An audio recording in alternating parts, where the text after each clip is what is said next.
وہ کہتے ہیں جی یزید تو تابعی تھا جی، حضرت معاویہ کا بیٹا ہے، اور جامعہ ترمذی میں حدیث ہے جس نے مجھے دیکھا اسے بھی جہنم کی آگ نہیں چھوئے گی، اور جس نے میرے دیکھنے والے کو دیکھا یعنی صحابی کو دیکھا اور وہ ہو گیا تابعی، اسے بھی جہنم کی آگ نہیں چھوئے گی۔ تو کہتے ہیں یزید تو بخشا بخشا ہے۔ واہ، بخشا بخشا ہے، پھر حجاج بن یوسف بھی بخشا بخشا ہے، وہ تابعی نہیں ہے؟ جتنے جھوٹے راوی ہیں میجورٹی ان کی تابعین میں موجود ہے، قانوناً وہ تابعی تھے، ظاہر کلمہ گو تھے۔ خوارج کون تھے؟ تابعین ہی تھے، اہل قبلہ تھے، اہل کلمہ تھے۔ مولا علی نے انہیں کافر نہیں کہا۔ ہاں، پوچھا گیا کافر ہے مصنف ابن ابی شیبہ میں، کہا نہیں کافر نہیں ہے۔ پوچھا گیا منافق ہے، کہا منافق نہیں ہے۔ منافق تو بڑا تھوڑا ذکر کرتے ہیں اللہ کا، یہ تو اتنی لمبی نمازیں پڑھتے ہیں۔ پوچھا گیا پھر کیا ہے؟ ظاہر ہے جب کافر نہیں منافق نہیں تو پھر مسلمان ہی ہے۔ ان کا یہ ایک گروہ ہے جنہوں نے ہم سے بغاوت کی ہے، ہم میں سے ہی نکلا ہوا ایک گروہ ہے۔ تو خوارج بھی تابعین ہے، لیکن مسند احمد میں موجود ہے نبی الاسلام نے کہا کہ خوارج جہنم کے کتے ہیں۔ کیوں؟ اپنے اعمال کی وجہ سے۔ تو اس طرح نہیں کوئی فضیلت ثابت ہو جاتی۔ حجاج جو اتنے صحابہ کا قاتل ہے اسے آپ تابعی کہیں گے؟ تابعی تو ہے قانوناً، وہ ظاہر مسلمانوں کا گورنر تھا۔ لیکن مسلم شریف اٹھا کے دیکھیں، اسماء بنت ابی بکر نے کہا تھا حجاج ہم نے نبی الاسلام سے سنا تھا کہ بنو ثقیف میں ایک کذاب ہوگا اور ایک ظالم، کذاب تو ہم دیکھ چکے، ظالم تو ہے، یہ فضیلت ہے، لو سامو۔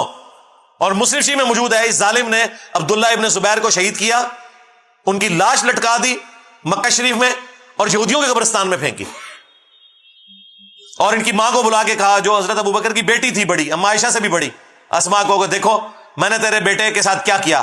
تو انہوں نے فرمایا کہ تو نے میرے بیٹے کی دنیا برباد کی، میرے بیٹے نے تیری آخرت برباد کر دی ہے۔ ظالم انسان، یہ مسلم شریف ہے، مولانا شریف نہیں ہے۔ تو حجاج بھی پھر تابعی ہے، اسے بھی جہنم کی آگ نہیں چھوئے گی۔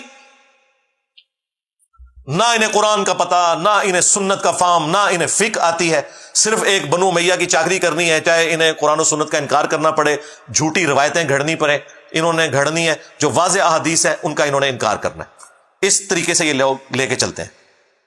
اچھا، مزے کی بات میں آپ کو بتاؤں، آج سے آلموسٹ 800 سال پہلے امام ابن جوزی گزرے ہیں رحمہ اللہ تعالی، المتوفى 597 ہجری۔ یہ شیخ عبد القادر جیلانی المتوفى 561 ہجری کے شاگرد بھی ہیں، محدثین میں بڑا مقام ہے ابن جوزی کا۔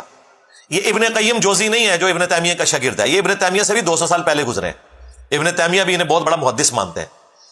انہوں نے الموضوعات، بڑی گھڑی ہوئی بڑی بڑی حدیثیں، وہ کتاب بھی لکھی ہے جس میں انہوں نے یہ بھی لکھا ہے کہ جو حدیث حضرت معاویہ کی شان میں ہوگی نا، یہ بھی اس بات کی نشانی ہے کہ یہ گھڑی ہوئی حدیث ہے۔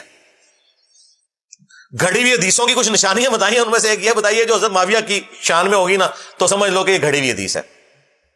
اب یہ بہت بڑے محدث ہیں، ان کے زمانے میں ایک ناسبی تھا عبد المغیث، اس نے یزید کے فضائل کے اوپر کوئی رسالہ لکھا، تو ابن جوزی غصے میں آئے، انہوں نے ایک کتاب لکھی جو کتاب محدثین کے ہاں اتھینٹک مانی جاتی ہے۔ ابن تیمیہ نے بھی اس کی تعریف کی ہے، ابن کثیر نے بھی کی ہے۔ الرد علی المعتصب العنید المانع من ذم یزید، یہ اس متعصب ضدی شخص کے رد پہ لکھی جا رہی ہے کتاب جو یزید کو برا کہنے کو غلط سمجھتا ہے اور منع کرتا ہے۔ اس زمانے میں ایک یزیدی تھا عبد المغیث، اس کے رد پہ پھر انہوں نے طبیعت صاف کی ہے ان لوگوں کی۔ اس میں جب ایک دلیل یہ لی گئی نا کہ یزید جو ہے وہ حضرت معاویہ کا بیٹا ہے اور حضرت معاویہ کے لیے ترمذی میں روایت ہے اے اللہ اس سے ہادی اور مہدی بنا، انہوں نے کہا یہ تو روایتی جعلی ہے، اس کی بنیاد کے اوپر تم یہ کلیم کر رہے ہو کہ ان کا یہ ڈیسیژن کرنا کہ یزید کو انہوں نے خلیفہ صحیح بنایا تھا، انہوں نے کہا یہ تو روایتی جعلی ہے۔ پھر انہوں نے روایت کے اوپر بحث کی، میں نے تو بخاری مسلم سے ثابت کیا یہ فٹ ہی نہیں بیٹھتی، حضرت معاویہ کے دور میں جو جو کام ہوئے ہیں اس میں تو یہ دعا فٹ ہی نہیں بیٹھتی۔ پھر انہوں نے کہا کہ اگر یہ حدیث کوئی صحیح بھی مانتا ہے تب بھی کوئی گارنٹی نہیں کہ نبی علیہ السلام کی یہ دعا قبول ہوئی ہو، کیونکہ نبی علیہ السلام کی کئی دعائیں اللہ نے واپس بھی کی ہیں، بخاری مسلم میں آئے، آپ نے دعا کی تھی کہ میری امت آپس میں نہ لڑے، اللہ تعالیٰ نے واپس کر دی۔ انہوں نے کہا کیا گارنٹی ہے؟ پھر ابن جوزی نے اتنا سخت جملہ لکھا، انہوں نے کہا اس سے بڑی کیا دلیل ہے، اگر حضور کی یہ دعا حضرت معاویہ کے حق میں قبول ہوئی ہوتی بقول تمہارے، اگر یہ روایت ثابت ہے تو حضرت معاویہ جنگ صفین میں حضرت علی کے مقابلے پہ آتے، یہ ہادی اور مہدی ہونا ہے کہ خلیفہ وقت کے خلاف کھڑے ہو گئے۔ کڈا بڑا پٹکار مارا انہوں نے۔ پھر انہوں نے احمد بن حنبل کا قول بھی نقل کیا، جب ان سے پوچھا گیا کہ یزید کے بارے میں آپ کا کیا موقف ہے، انہوں نے کہا یہ وہی ہے جس نے اہل مدینہ کے ساتھ جو کیا۔ پوچھا کیا کہا ان کا مال لوٹا، انہیں قتل کیا۔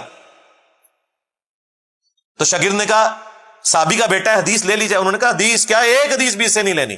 اسی لیے دیکھ لیں ذخیرہ حدیث میں صحابہ کرام کی اولاد کی حدیثیں موجود ہیں. حضرت معاویہ 40 سال تک حکمران رہے ہیں, 20 سال تک گورنر اور اگلے 20 سال مکمل طور پہ حکمرانی. بیچ میں ایک حضرت علی والا پیریڈ تھا, اس کے بعد 20 سال یہی حکمران رہے نا صلح حسن کے بعد. 40 سال جس کا باپ مسلمانوں کا حکمران رہا ہے, اس کے بیٹے نے ایک حدیث بھی روایت نہیں کی ہے اور نہ محدثین نے اسے نقل کیا ہے. کیونکہ احمد بن حنبل کہتے ہیں اس سے کیا حدیث لوگے. پھر شاگرد نے پوچھا جب یہ یزید نے ظلم کیا اہل مدینہ کے ساتھ تو کون لوگ تھے ان کے ساتھ؟ ان کا اہل شام تھے, جو ہم امیر شام کہتے ہیں. یہ شامی تھے, ایک صوبہ تھا جس نے یہ سارے کا سارا ہنگامہ برپا کیا. تو یہ کتاب اردو زبان میں ترجمہ ہو کے آ چکی ہے, ایک دیوبندی عالم ہے انہوں نے ترجمہ کیا, میں نے 12 اس کتاب کا تعارف کروایا. اب نئی پرنٹنگ ہو کے یہ کتاب آ چکی ہے. ہماری ویب سائٹ پہ اس کا PDF بھی رکھا ہوا ہے, کسی نے PDF بنا دیا تھا تو ہم نے وہ اپلوڈ کر دیا ہے, لیکن ہارڈ کاپی بھی آپ کے پاس ہونی چاہیے, وہ آپ منگوا سکتے ہیں.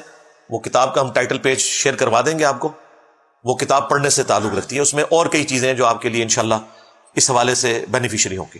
اچھا, اسی حوالے سے نا یہ بیچ میں ایک چوہا چھوڑ دیتے ہیں کہ جی اگر حضرت معاویہ نے اپنے بیٹے کو بنا دیا تو کیا ہوا, حضرت علی نے بھی تو اپنے بیٹے کو بنایا تھا. بالکل جھوٹ, حضرت علی نے کوئی اپنے بیٹے کو نہیں بنایا. مسند ابی یعلا میں, المستدرک للحاکم میں اور کتابوں میں موجود ہے. لوگوں نے حضرت علی کو کہا, کیونکہ زخم لگنے کے بعد وہ کچھ دن زندہ رہے, کہ آپ اپنا خلیفہ کسی کو نامزد کریں. انہوں نے کہا میں تمہیں ویسے ہی چھوڑ کے جاؤں گا جس طرح نبی الاسلام چھوڑ کے گئے تھے, تم اپنا خلیفہ خود چنو گے. اور یہ ظالم کہتے ہیں کہ حضرت علی نے حسن ابن علی کو اپنے بعد خلیفہ نامزد کیا. وہ صحابہ کرام نے مشورے سے چنا تھا. اس حوالے سے شیخ البانی نے ایک روایت لی ہے کہ میری امت کا پہلا شخص جو میری سنت کو بدلے گا وہ بنو امیہ سے ہوگا. اور شیخ البانی نے ساتھ پتہ کیا لکھا, یہ وہ شخص ہوگا جو خلافت کو ملوکیت بنا دے گا. تو دیکھ لیں پھر بنو امیہ کا پہلا شخص جس نے خلافت کو ملوکیت بنایا وہ کون ہے؟ حضرت ابوبکر بنو تیم سے, بنو امیہ سے نہیں. حضرت عمر بنو عدی سے, بنو امیہ سے نہیں ہے. حضرت عثمان بنو امیہ سے ہیں لیکن انہوں نے اپنے بیٹے کو نہیں بنایا. اس کے بعد حضرت علی بنو ہاشم سے ہیں. اس کے بعد حسن ابن علی کے 6 مہینے.